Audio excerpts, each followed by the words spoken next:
All right, I'm going to get us started. Hello and welcome. You are joining us for the Hood River White Salmon Bridge Authority's fourth Facebook Live event.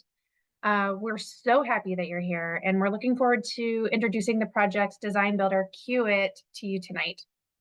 Our primary focus this evening is to provide a little bit more information about what it takes to design and construct the new bridge, which is something that I personally have received lots of questions by community members on, so I'm excited to dive into that with all of you. I'm Jessica Pickle. I'm going to be facilitating this evening's event. And just so you know how we're intending to run this particular Facebook Live event, we are going to start off with a quick round of introductions for all of our panelists. And then we are going to have a 10 to 15 minute overview of who Kiewit is, what is their role in this project, and what are they thinking about in terms of the design and construction of the new bridge. Before I pass it over to our speakers so they can introduce themselves, there's just a couple of quick things I would love for you to know. First of all, this is an interactive event. We want to know what questions and comments you have. That's why we love Facebook Live. So at any point in time, you can put your thoughts and questions into the chat box, and we will start responding to them in the order that we receive them. If for some reason we start to see that there's a common theme arising, we may just summarize a few of your questions or comments and take them all at once.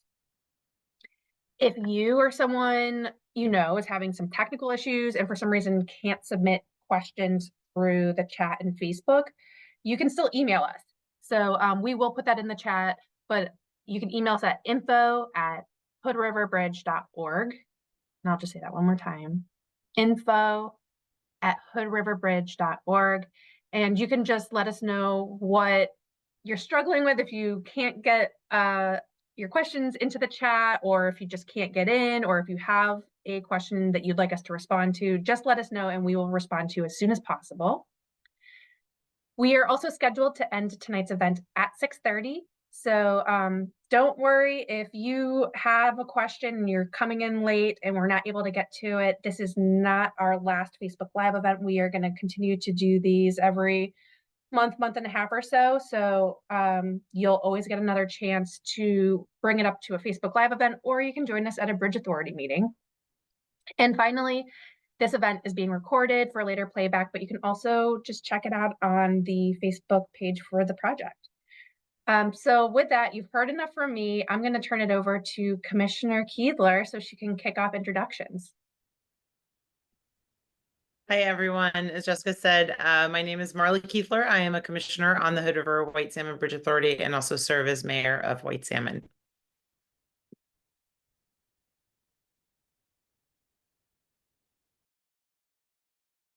I guess I'll throw it over to Mike. All right, Mike Shannon, I'm with HNTB, project manager. We are part of the owner's rep contract, so we're overseeing the contractor, helping the Bridge Authority to deliver this project. And I'll turn it over to Catherine. Thank you, Mike. Thank you, Marla. Thank you all for joining us tonight. We're really excited for this event. My name is Catherine Thomas, and I am on the commission. I'm a Hood River resident, and I'm on the Engineering and Construction Committee. And over to you, James. Thank you. I'm going to share my screen real quick here. Hopefully everybody can see that. I can get a thumbs up. Thumbs up. Okay, perfect. That looks great. So,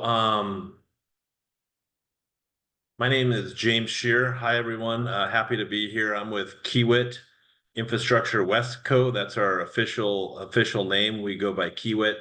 I'm a project manager for them. And again, I'm happy to be here. And I'd like to just explain a little bit of about me and the company, and then I'll go into some information about what you're going to be able to expect when the construction of the bridge happens. So I was born and raised in the Portland area. I went to school at Oregon State, and I kind of fell in love with all the bridges along the Willamette and the Columbia. And I've spent the last, 27 years working for Kiewit as off and on as a project manager for them on different bridge projects around North America. And super excited to be back home and building a bridge over the Columbia. A little bit about Kiewit. Our home office is in Omaha, Nebraska. We were founded in 1884. We have regional offices all around North America, and our regional office in this area is in Vancouver, Washington. We have a long history in the Pacific Northwest and several local projects completed. Kiewit really started here in the Northwest for the war effort up around Fort Lewis. And that was one of our first really big projects that we had in the area. And it stuck, and we've been here ever since. And we worked on the White Salmon Bridge on Highway 14. I'll show you a picture of that in a little bit. And my first project for Kiewit was there's some bridges in Troutdale, Oregon along Interstate 84 that I'm sure most of you have driven under or over at one point in time.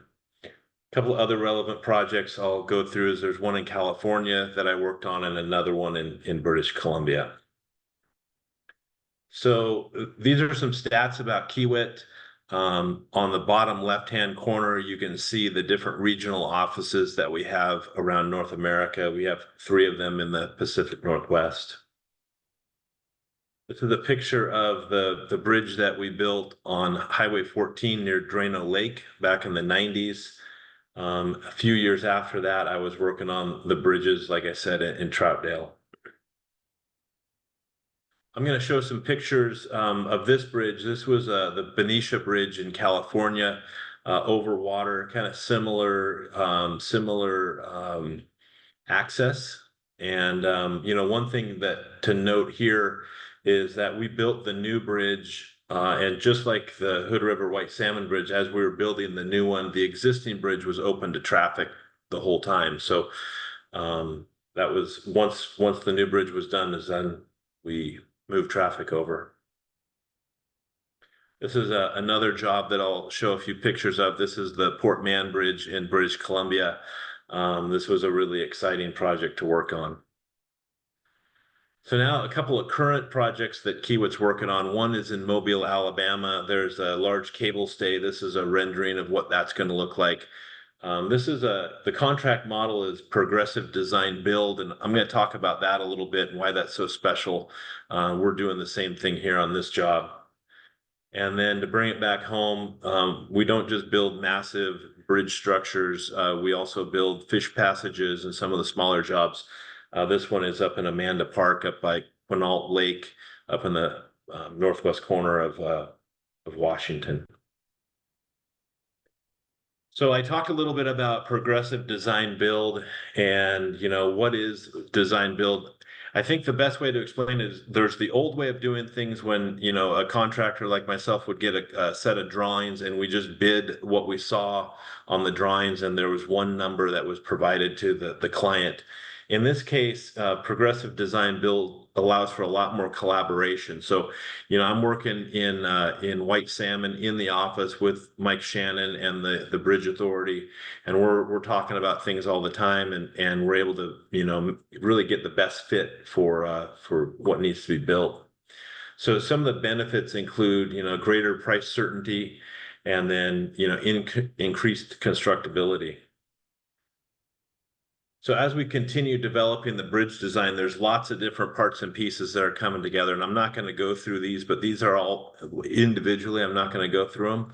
But these are all the task forces that are happening on a bi-weekly basis. And there's a lot of details that are getting worked through right now.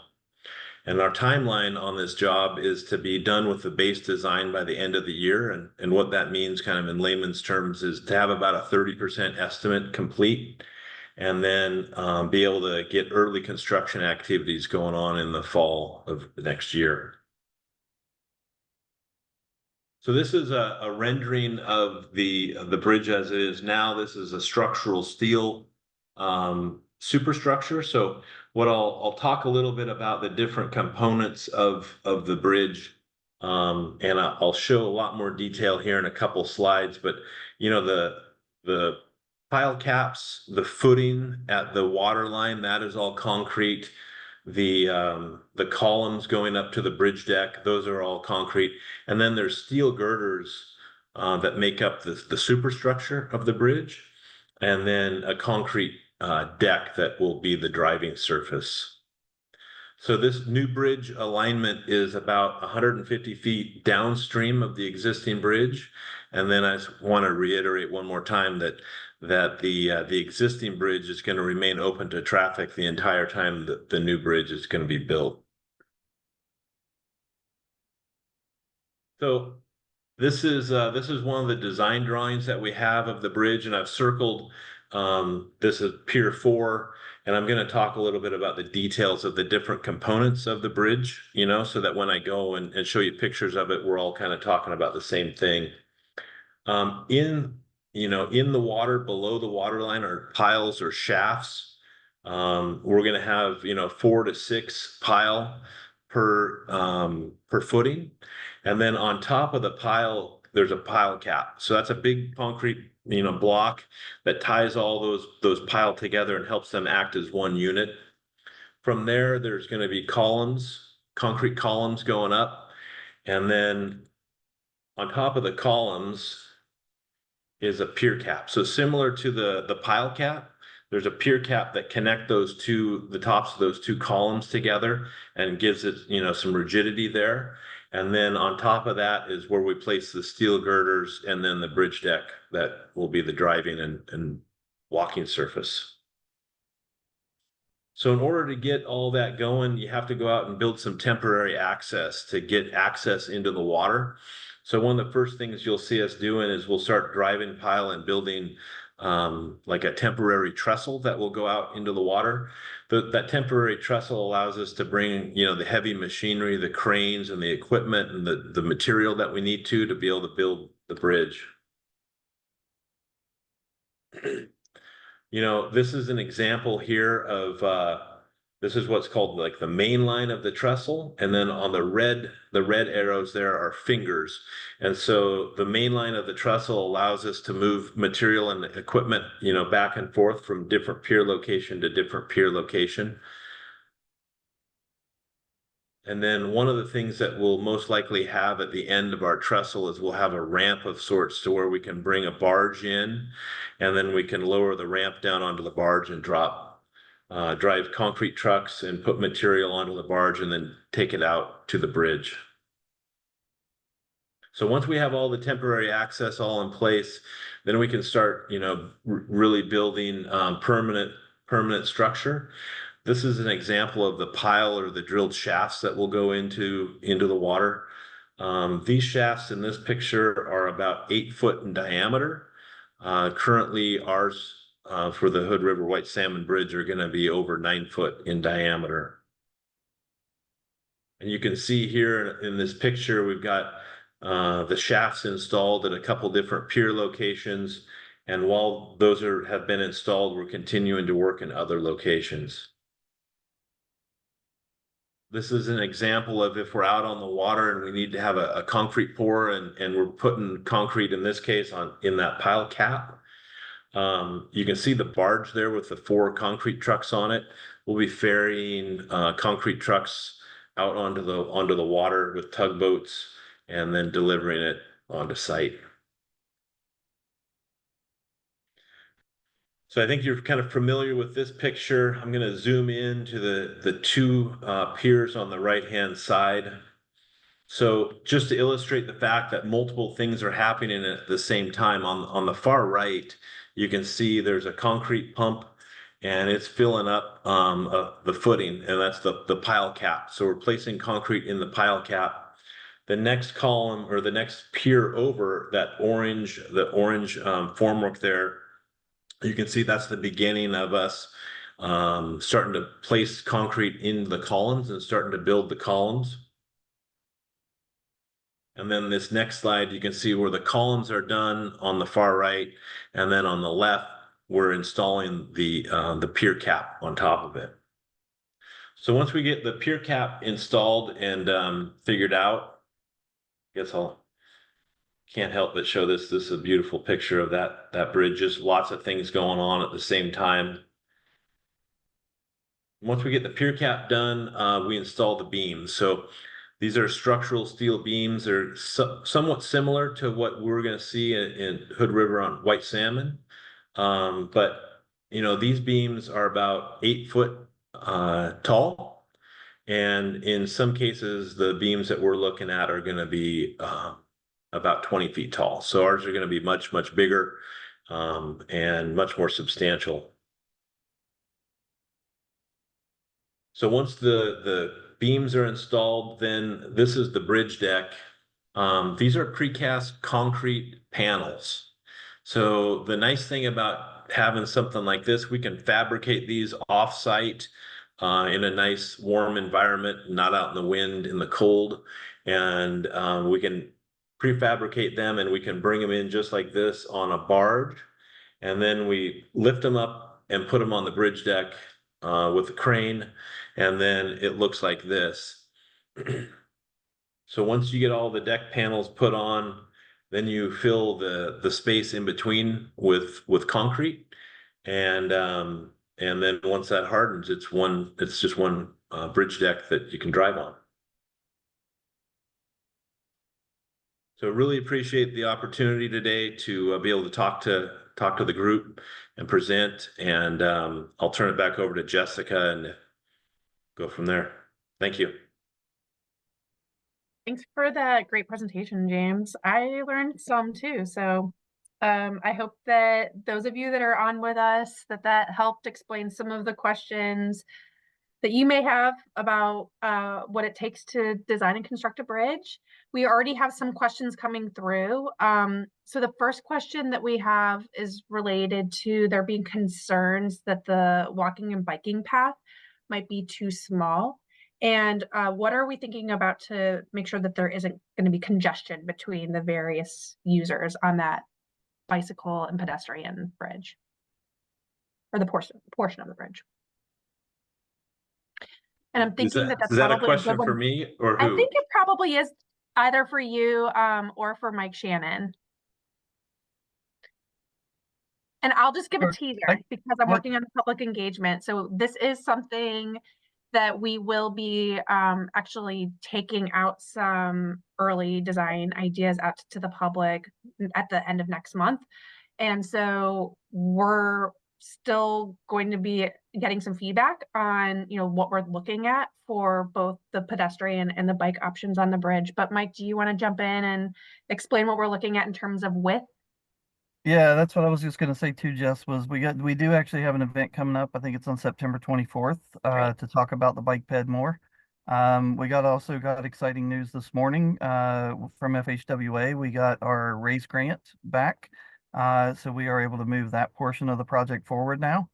That was 3.6 million, and that was dedicated towards actually looking at bike ped and how it interacts with the bridge, both on the bridge, but also how it interacts with the adjacent communities. So exciting to get that started as well. So there'll be a lot of opportunities for folks to weigh in on the bike ped portions of this project. So.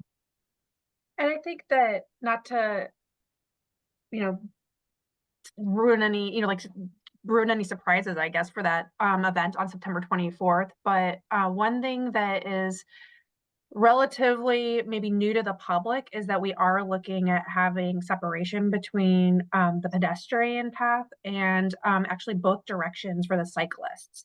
And so that was something that we heard concerns about with early public engagement and with the Bridge Aesthetics Committee. And so the design team has been looking at ways to actually create more space so there is more separation between the modes and that everybody can move around comfortably. Yeah, that's right, Jess. And we'll be presenting those ideas to the public on the 24th, but we are looking at that. We've heard that from a number of community members that we need to separate the bikes and the peds and have a bi-directional bike path. That will also then be physically separated from the travel lanes with the cars. So it will be a nice, safe environment for the bikes and the pedestrians. So we're excited to see how people feel about some of our new ideas on the bike ped. Great. We're getting actually quite a lot of comments right now related to the bicycle and pedestrian path. So I think I want all of you to show up at the public event on the 24th. Right now I'm seeing that my experience bike commuting around different cities and around the world is that bridges have directional walking and biking traffic, have the least amount of issues. So I think that they mean that there's separation. I see bike commuting across the bridge being vastly underestimated, not to mention the number of people that will want to include the bridge in half and full marathon races. Absolutely. I think we actually just had the marathon out there. So as a runner, I'm excited about running across the bridge as well. We also have a comment related to it's hard to project the number of cyclists, including e-bikes, that might use the bridge on a regular basis decades from now. Decades ago, cycling to work was uncommon, and it is no longer unusual in this area. We're planning for decades ahead with this construction. These are all really great comments. I think maybe also just to echo, and it's very exciting that we got the news this morning that those funds are getting released. But for people who maybe aren't familiar with the detail of the raise grant, I know Mike mentioned it, but especially hearing those comments, I just wanted to add, that was the reason that we really pushed to pursue that raise grant. And we were really excited when Senator Murray's office especially helped make sure that that was coming back to our communities, because it is going to help us be intentional in planning that experience so that it is connecting truly into all three communities. The idea there and why those funds are allocated is not just to allow for some extra support, as we really want to make sure that the public's weighing in on what it looks like on the bridge, but how we're planning for that experience to then go off of the bridge and into Bingen and up into White Salmon and over to connect to the network that exists in Hood River. So we definitely from the beginning have realized that this is going to be a huge game changer for our communities. We've never had this access, and we don't want it to just stop and start with the bridge experience itself. So those funds are really about not just coming to this project, but making sure that all the neighboring communities have good information and identified projects that then each of us can go and pursue that funding to build those other network connectors to tie back into that bridge. And the only thing I'll add is getting to sit on these awesome task force. The idea of safety is top of mind. So how do we ensure that when we create these opportunities for these new modalities to cross the bridge, but doing it in a safe way? And so there's a lot of great innovation and new technology that allows, a car to pass over a certain point. If there's somebody in the crosswalk, you can see that. So we are talking and thinking ahead of ensuring that it's safe to cross the bridge. And it's safe for all of the different modalities, like I said, to make sure that they have access to the bridge, because we do want this to be something that brings community together, especially because biking and walking and driving is so important to everybody's, daily life. So keep those questions coming. So we're getting some comments related to just encouraging cycling more, and also congratulations on the grant. Such terrific news. I'm planning interconnectivity with the bridge as the core, but also so much more as well. And then we got a question related to that somebody saw some early photos of some bridge renderings, and the renderings had a flat deck with no arching. We love the current beauty of the bridge. Please tell me that the design shows something more appealing. Can we talk a little bit about where we're headed in terms of the design and the look and feel of the bridge? I'm thinking that maybe this is a good one for you, Mike, and if you're speaking, you're muted. Nope, sorry about that. My mute did not want to unmute. Yeah, and actually, if you look behind my head, this is kind of a preview of potential look of the new bridge. It will have somewhat of a peak to it, where we have the vertical clearance over the navigational channel. It'll have a 90-foot clearance, so the deck will actually sit at about 100 feet above the water, and then come down to the Oregon and the Washington sides. So there will be some archway to that, but as you know, we also had a bridge aesthetics committee that really just finished wrapping up, and they produced a memo that's some guidelines that the project team has taken into consideration as well as we develop these the bridge and the plans as we move forward. So. I can add because I helped facilitate that committee and was one of the people that got to read some of the hundreds of comments that came through on bridge aesthetics ideas, that there was kind of just like an overwhelming sense that community members really wanted the beauty of the natural setting of the gorge to shine and not necessarily have the bridge overpower just the natural setting. And so it seems like I've been able to show some of these updated images to some community members at different tabling events that we've been at this summer. And it seems like we're getting some pretty positive comments so far, that like people really like the fact that it's not taking over the views. And we don't have any more questions that have come through yet, but I wonder if we could talk a little bit about the bridge aesthetics memo, because I know we're in the process of wrapping that up. We did get quite a lot of public comments on the most recent draft, and so thank you for everybody who participated in that. We are now in the process of finalizing that. Mike, can you speak to what happens next with that memo? Yeah, so that memo has been transferred over to Kiewit already. They're aware of it. They'll get the final memo when it comes out, and as they work through the initial designs here in phase 1A, we'll be reaching back out to that committee later this fall with some of the things that we've looked at and options to implement some of those guidelines and ideas that were brought up with the aesthetics committee. So the design team is actively looking at that and trying to see how they can bring those elements into the design.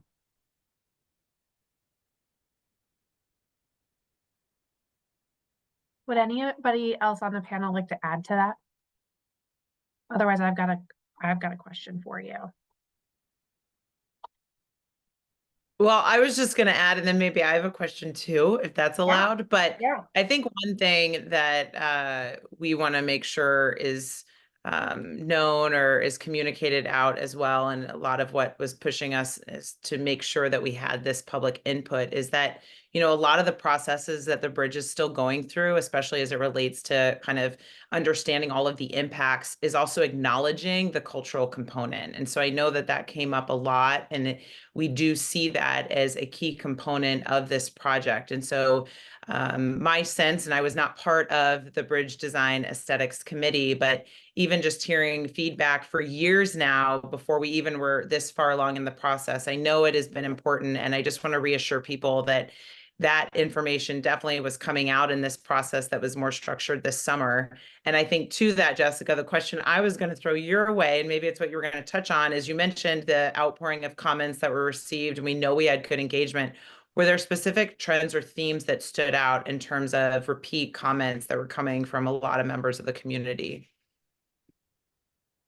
I think that piece of just making sure that the natural beauty of the gorge shines, and not to distract from that, but also making sure that whatever we do respects the natural habitat. And so there's been a lot of comments related to just dark sky compliance, making sure that our fish habitat's going to be okay. And I think that like one of the big things that we really heard, especially with this most recent round of outreach, was this looks great, keep going, do what you can to keep costs down because we really need this bridge. And so people just really want to see a bridge constructed. And I know that that's a big part of what all the commissioners are looking at, is what are the ways to try to make this bridge timeless and functional, but also keep costs down. And I don't know if anybody on any of the commissioners that are on, or any of the other panelists want to speak to that. Yeah, I guess I'll touch on it a little bit in the design. One of the things about the progressive design build, and James, I think, spoke to this a little bit, was bringing the contractor on, is we're able to really leverage their expertise to bring that into the design to look at efficiencies. And one of the things they did early on was changing from a concrete to a steel structure, which was something that they came in and immediately realized was a benefit to the project. So I think they're continuing to do that as they evolve the design and understand the project more, as they're looking for those opportunities to bring that value and efficiency to the project. And having them a part of the team really lets us to have those discussions and work those things out with them as we work towards finalizing the design. And then what I add to that is one of the benefits of having this type of contract, progressive design build, is Kiewit's involved in all the processes. So they're not coming in and then having to build something that somebody else designed. They're able to be part of what the community is trying to mold and, you know, bring those ideas forward. And it's also not making empty promises, right? Like if something's brought forward that actually is not achievable, we have a really great relationship with this contractor because of the fact that we want to get this bridge built. And the only way to do it is bringing all the right people to the table and letting them actually have a voice, but really listening to what's being said. And I think because of this type of contract mechanism, we're really able to ensure all the great ideas are heard, and maybe, you know, some of the not a great ideas are still heard, but they're explained to us why they won't work. And it's not somebody down the road explaining to us, it's somebody in the moment explaining to us. And what that also helps, and I think this is a little bit more in the weeds, but it's a lot of permits that need to get pulled to build a bridge. And so trying to design something that's actually not permittable is sometimes an issue. And so we're not going to waste time on ideas that are just not possible, and instead actually listen to the community and ensure that what they want is achievable. Like the bike ped comment that was raised earlier, bringing those ideas up now early and often are actually just really allowing this bridge to be something that the community supports, that the community wants, because the community is part of, you know, the whole way we're going to pay for this bridge. And I think it's really important. I have a question for James, if that's okay. Please. I know, and it's coming out of total right field, James. This is not planned. But what is your favorite part of this community so far, and how are you going to ensure that's implemented into the final product of the bridge? My favorite part of this community, is that what the question is? No pressure. We're all listening. You know, over the last 6 months, I've spent a lot of time in the Hood River White Salmon area. And so I have a handful of things that are like my favorite parts. One, I like to see how active people are. You know, I mean, throughout all the spring and summer, people out on the water, either sailing or, you know, kite surfing or whatever, the mountain biking and all that sort of stuff. That is, you know, something that's really I saw and I enjoy. The other thing is like the local people are really engaged in the community, you know? And so I go to some of these different events and I get to meet some different people, you know, that really have things that, you know, from a design builder perspective, I would have never thought of. You know, I met somebody that worked at the hospital and they were, you know, talking to me about how the building the new bridge might affect things at the hospital, and they had really valid points and that I never. I've also had an opportunity to dine out at many different establishments around town, and I just like to tell the community, you guys are very lucky. You have very, very good restaurants in town, and so that's something I enjoy too.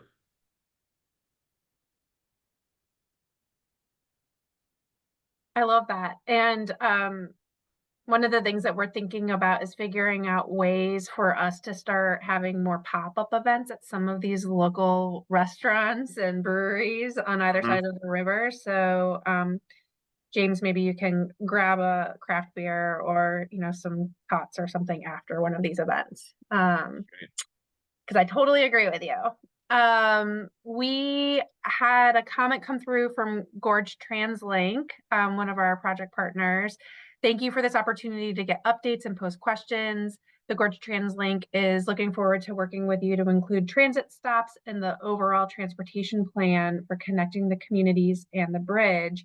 And so obviously transit is a really important resource for communities on either side of the bridge and actually the surrounding region. And so we will be working with Gorge TransLink as a part of that RAISE grant work that we previously mentioned.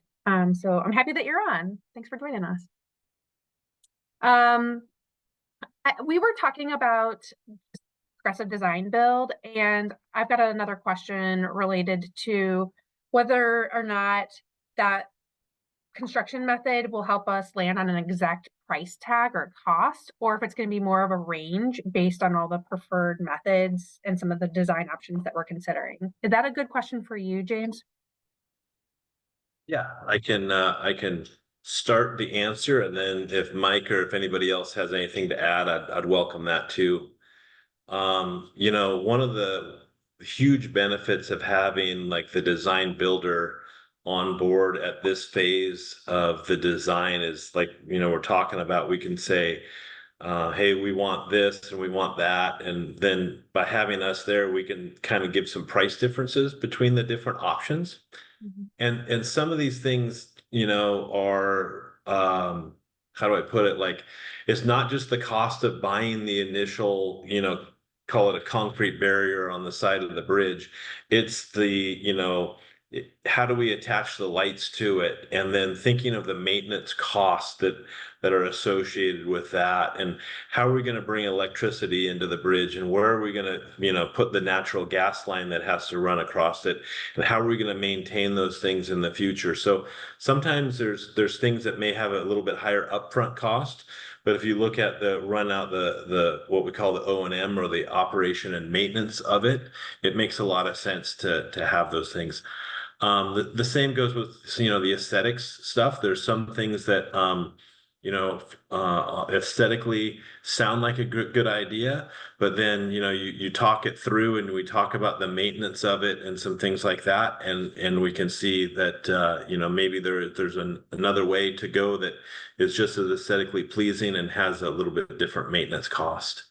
And as we go through and we start refining the design, that's when we can start getting this cost certainty. And, you know, I think that a lot of people don't quite understand, like, why would you not have cost certainty if, you know, somebody gave you a bid that we're gonna, you know, charge this much to do this much work.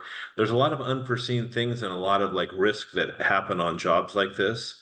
You know, unforeseen utilities that you might, you know, find out that, you know, there's a utility line there in the way and we got to move it. We didn't understand what the cost impact were going to be.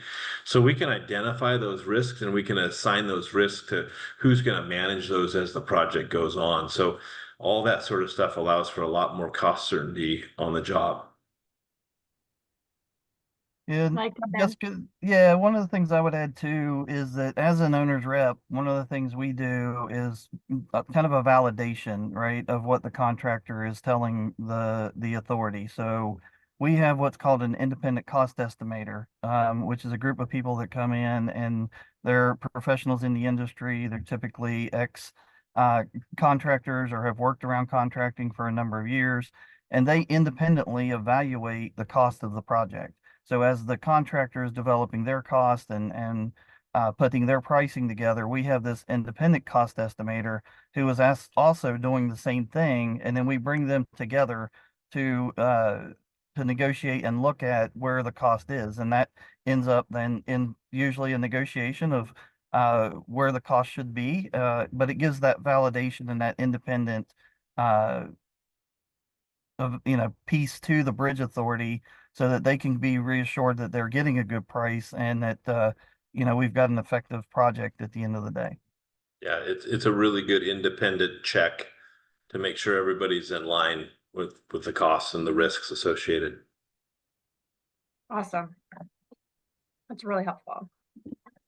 I think one thing I would add too, just from the perspective of, you know, again, this is a public infrastructure project. And so I think the thing that's appealing to me about this approach is it not only allows us to manage expectations, you know, especially as we're thinking about design, and there's a lot of good ideas that have been out in the community and are coming forward in the aesthetics memo, but instead of a traditional process where we might have this grand vision of all the things we're going to be able to do, just send it out that way and then be on the receiving end of price tags that might be much higher than the way that we have structured and planned to pursue funding.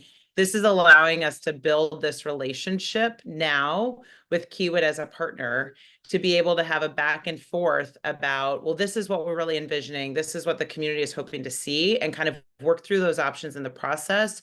So in my mind, my expectation is that where we're going to land ultimately, when there are kind of a fine-tuned picture of the price, is that that range is going to show those options and how we worked through them, instead of potentially getting to the end, being really excited about the bridge we're going to have, and then be confronted with, well, if you want all those things, it's going to be X, and not having had that dialogue through the whole process. Absolutely. And I think the way that we are focusing on the hierarchy of what is like, what are we willing to pay for it? Safety is the top priority. And so ensuring that the experience of every modality is experiencing a safe way of transiting from one place to another is a top priority. And, you know, and that safety is expensive sometimes. Just sitting at these meetings, it's you'd be shocked how much a light can cost you, you know, to install and to operate and to maintain it. But having that light could save a life. And so really not necessarily diminishing how much this bridge might, you know, will cost. We have an idea of the number that we have, but at the same time, a lot of the ideas that are coming in are new, and they're granted, and there's new technology, and it's an innovative way of looking at the project as a whole, and ensuring that everybody is safe is of the top priority, at least for where I'm sitting as a commissioner. So Thanks, Catherine. Okay, I got a really good question related to, is there anything that community organizations can do to help share this information with their committees? Maybe this is a good one for you, Marla. Well, I love that that question's out there. And a couple things come to mind. You know, we have been, obviously, Jessica is part of the team that really is leading on public information, just making sure that this, along with other ways, we're working to get good information out there. So one thing I would offer up, now that we've got 2 summers under our belt and we've created these materials that sometimes we're bringing to community events, but any organization, if you have an event and now that you're aware, know that there's, you know, this movement happening on the project, please feel free to reach out, even through the Facebook page that the project has. Absolutely, there are handouts and informational things that we can share so that you can have that as part of events that you may already be having.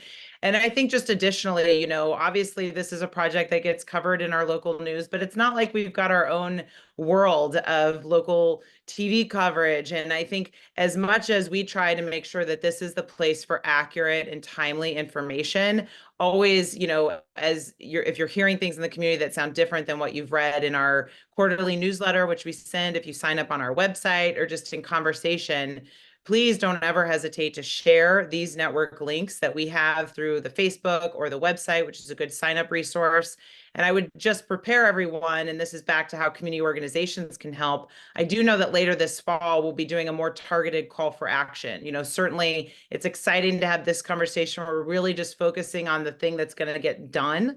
But there is still a funding component, and we have been really successful to this point. We want to continue that, and that means there are going to be some specific things we're looking to, both from our state partners in Washington and Oregon, but also still the federal side. So if you're signing, I would encourage people to sign up now so that you're on those lists. And when we send that information, if you're receiving it, we're never going to say no if you want to take it upon yourself to share that into your own networks. I think that's a huge help. And as James said, we know we have active groups. And so really for us, it's about making sure that that information is getting into all the circles that we might not know about. So thank you for asking and for thinking, because really this is going to be a team effort. Absolutely. And I can say that if you have a group that would really be interested in having somebody from the team come and present to you on what we're looking at, and they can answer any of your group's questions, just let us know. You can always reach out to us through the website. And we'd be happy to schedule a time to come out and present. Also, if you or anybody that you're speaking to, like your neighbors or your groups that you're engaged with, have questions or concerns, we highly encourage you to go to our Bridge Authority meetings that happen the second and fourth Mondays from 2 to 4 every Monday. And so, and they're also, you can watch the recordings of all those meetings on the Bridge Authority's website as well. And you can join them too, live. You join Sorry. them live. Yeah. Just we knowing get that very 2 to 4 can be a excited. tough time to come in person, but if that is something that you just want to peek in, we always open it up for public comment, but especially as this project really starts moving and we get to key decision points, I think making sure, you know, we post all that information ahead of time on the authority website. But absolutely, you know, as there are key moments. And I think that's a good reminder to us to make sure that we are also making sure to call out maybe more explicitly when there is an important meeting. But virtual access is always available for those. Want to Okay. piggyback real quick and just say that the Bridge Authority meetings are a very open and transparent process. Nothing is happening behind closed doors. There's really no decision that the public is not privy to. And so if there's questions, if there's concerns, we want the community to come out. We don't want to make a decision and then the community be surprised. So again, kind of bolding what Commissioner Keeler just said, please come to these commission meetings. And if you can't make them, you know, feel free to reach out, because we do want the public to be involved in this, because that only way we can succeed is if we all have sort of a hand in this. So sorry, Jessica. Oh, no, you're good. It gave me an opportunity to peek at some of the comments that are coming through. So we do have a couple of comments just coming through that people are really excited. And somebody mentioned that they're looking forward to seeing this bridge enter construction next fall. And Marla kind of teased out funding. I don't know if we want to speak to that a little bit and how we are doing everything in our power to stay on schedule. We've got a calendar or clock going, that ticking for when this bridge is going to open, because we are dedicated to making this work. But a big piece of sticking to that timeline is making sure that we get some additional funding. Who wants to help me speak to that?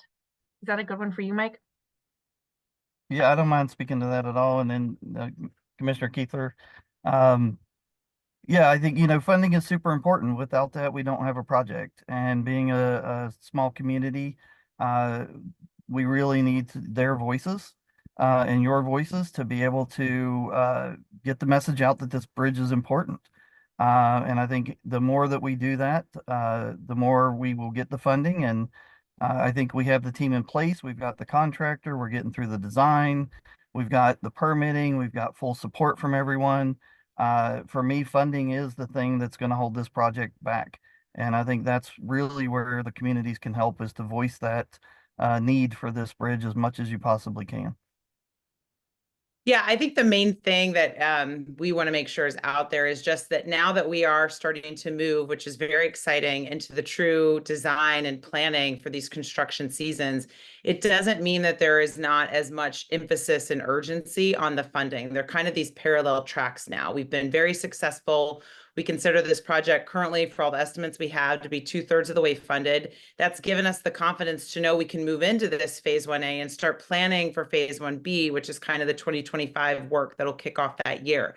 But we also are doing that because we know this project's a unique component to it is the construction windows. It's not like this is something, and you know, especially James, I loved seeing those pictures in the presentation tonight, because it kind of just reinforces what a huge project this is going to be once it's underway. But there is a complexity about when we can be in the river and when we can't. And so there are these finite periods of time every year. And so 25 is critical for us to stay on track with a 29 bridge opening, which means we and the community have to continue to do the work to make sure that that final third, or the final amount, once we finalize this bridge design, is still getting realized. Because as this work is going, it means money's being spent. And yes, we have money now, but at some point, those things can get out of sync. And so I think that's, the point that Mike and Catherine and all of us are very aware of, and that was mentioned earlier, is that there are still some key asks. A key one is making sure that we see those state commitments at the level that we've always planned for, because all of that comes back to how we're already contributing. All of us are already paying in and building up this reserve for that final portion. And we feel a great responsibility to make sure that that local contribution is maintained for what we've always expected it to be. But that does mean that we need our other partners to really deliver on the part that we expect to be coming from those components to keep everything moving and not hit a moment where we've got to say pause, because all of a sudden, one thing is moving faster than the other. Thank you. All right, I'm going to bring us back to design and construction. And we don't have a lot of questions coming through at this moment, but I got to table at the Hood River Farmers Market earlier this summer, and I had 2 kids ask me, how can we construct this bridge in a way that's not going to hurt the fish? And that, I think it's like kind of a good question for everyone. Is that something that, James, that you might be able to take? Yeah, so there's a number of things that are kind of industry standards as far as like not hurting the fish, and things like say when concrete comes into contact with water, it raises the pH levels of the water, which are not good for the fish. So that sort of water that has come in contact with concrete has to be captured and then properly treated before it's released back out into the environment to get the pH levels down. So that's one way, that we one of the things that we do. Something else that we've done is we have engaged a group called Salmon Safe, and so there's like I was saying earlier, a lot of industry practices that we do to keep the environment and fish safe. But Salmon Safe is out there, so we thought, why not? Let's get them engaged and involved, and so they can kind of look over some of the stuff that we're doing, and maybe they have some good suggestions for us too that can keep things more safe. One of the other things that we do is we monitor the noise levels in the water if we're doing work in the water, to make sure that we're not doing anything like that is going to damage any fish. And then so the last thing that I was thinking about is Catherine, you touched on it, the in-water work windows, and Marla, you touched on it too, So the reason why there's these in-water work windows is because that's when the fish are least likely to be in the water. When the spring rains come and the snow starts to melt, that's when the fish runs are really happening. And so that's why we're restricted to certain times of the year that we can actually work in the water. So those are some of the big buckets that we use. I want to kind of bold what James said about the Salmon Safe. We are one of the first bridges that is being certified as a Salmon Safe bridge, and they're bringing them in early into this process allows them to look at the design and to look at our plan and ensure that it's the best for salmon to keep them safe, right? And so I think that's really important for our community to know, because we're not wanting to hurt anything. We want everything to be safe, if you will. And one of the priorities is knowing what we are dealing with 4 treaty tribes in the area, and ensuring that we are recognizing the impact of them not having access to these waters, what that's happening too. So there's a lot of different pieces when it comes to talk about keeping the fish safe. And what's really great about, again, this design and this contracting methodology that we have in place is having the ability to have an expert involved early allows the end design to be the best that it can be for the community and for the people that are going to be utilizing the bridge. Something that's really cool that I think I learned a lot in one of the engineering and construction committees is the ability to actually now capture water and to treat it and to allow it to go back into the river cleaner than it would have if it had just come off the car right through that graded bridge, right? Because everything that somebody might put out or comes off the car is going right into the water. And so having the ability to kind of treat it is really beneficial. And so is it going to be a difficult time probably while the construction is happening, potentially for the fish, but the end result, having less piers in the water and having more ways to make the water cleaner around the area is actually benefiting or the whole community in the long run, not just the fish or the people that are utilizing that space. So thank you, James. And Mike Shannon added something in our team chat about bubble curtains, and it sounds like something that would be out of like a Little Mermaid plot. So I don't know, Mike, can you tell us what a bubble curtain is and how it helps the fish?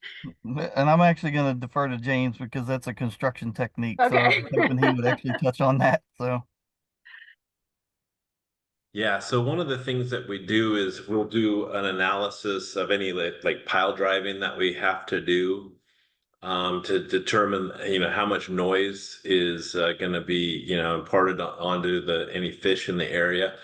And dependent upon, there's a lot of different things that kind of go into it. So if it is over that threshold, that allowable threshold, then yeah, we use something that's called the bubble curtain. So what we do is around the pile down towards the bottom of the mud line, we put a ring that is attached to an air compressor, and we blow air into that ring with little holes around it, and it creates a curtain of air around the pile. So some people might know this, that sound travels a lot faster in the water.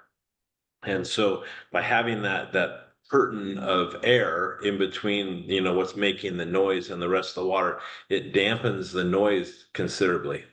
And so because of that, it doesn't allow, that noise to travel very far. That's really cool. Well, we don't have any other questions that have come through, but we have 5 minutes left. And one other thing that has come up a lot, especially with our bridge aesthetics outreach, was interest in the bridge overlooks. And so I am hoping that maybe either any of the commissioners or James, like, can you speak to what we're thinking about in terms of the overlooks, and just maybe give an update on what we're thinking for those of you, for anybody who might not have looked at the most recent version of the memo? I can start. So yeah, we're looking at bridge overlooks. We're looking at how many of them are there going to be, and what sizes they're going to be, what kind of shapes they're going to be.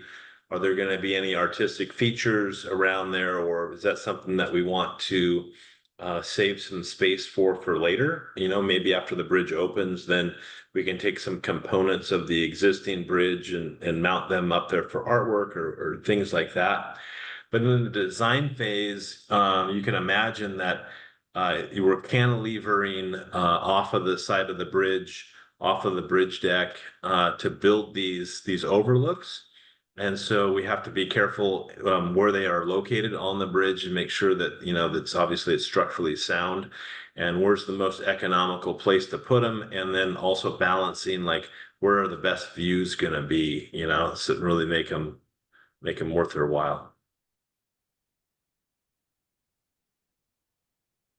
I know it was a big topic of conversation for the Bridge Aesthetics Committee, because they were really excited that they will eventually have the opportunity, that people are going to have the opportunity to be on the bridge and look at the like beautiful view on the river and of the mountain or mountains. And so it's a pretty exciting thing, I think, for a lot of people. And so I think that making sure that we're getting public input as we move forward on how exactly we want those spaces to be, and also, like Catherine was saying, like, keep everybody safe so we don't have people gathering and like have it be in the walkway. There's a lot more to kind of decide on that. I guess one plug or a preview, because I think that's going to be a mind-blowing component of this new bridge, is all of us being able to really center ourselves in the middle of that river and look, west for amazing sunsets, but also just any time of day, it's an experience we haven't been able to have.